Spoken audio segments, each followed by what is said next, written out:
Bonjour Monsieur le Président, chers collègues. Bonjour Madame. Au moment où nous allons débattre du budget, l'heure est grave. Grave pour les collectivités locales abandonnées par l'État, alors qu'elles font face à la flambée des prix de l'énergie. Leur situation financière est difficile et leurs marges de manœuvre sont minces.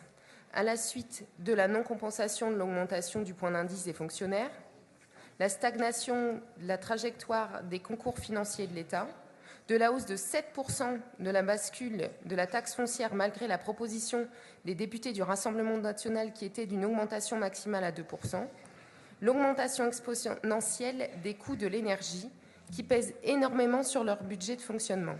Et même pour certaines communes, plus de 1 million d'euros supplémentaires pour faire face à ces surcoûts.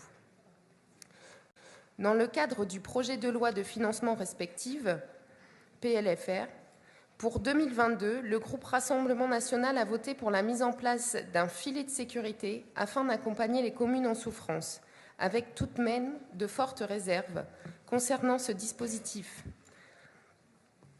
aux critères d'éligibilité trop restrictifs, pour les communes devenant un mécanisme complètement au-dessus des besoins actuels. Les premiers éléments reçus de ce mécanisme démontrent bien ce que nous craignons. Le dispositif est mal adapté et le nombre de communes pouvant prétendre à être aidées par l'État est très faible.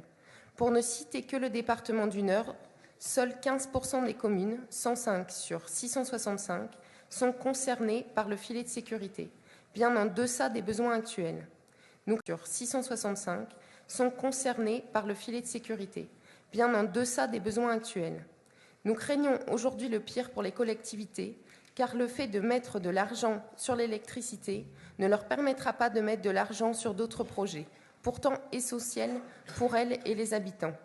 Il est aujourd'hui urgent que l'État entende le cri d'alerte des élus et agisse véritablement pour leur permettre d'envisager leur budget 2023 avec plus de sérénité.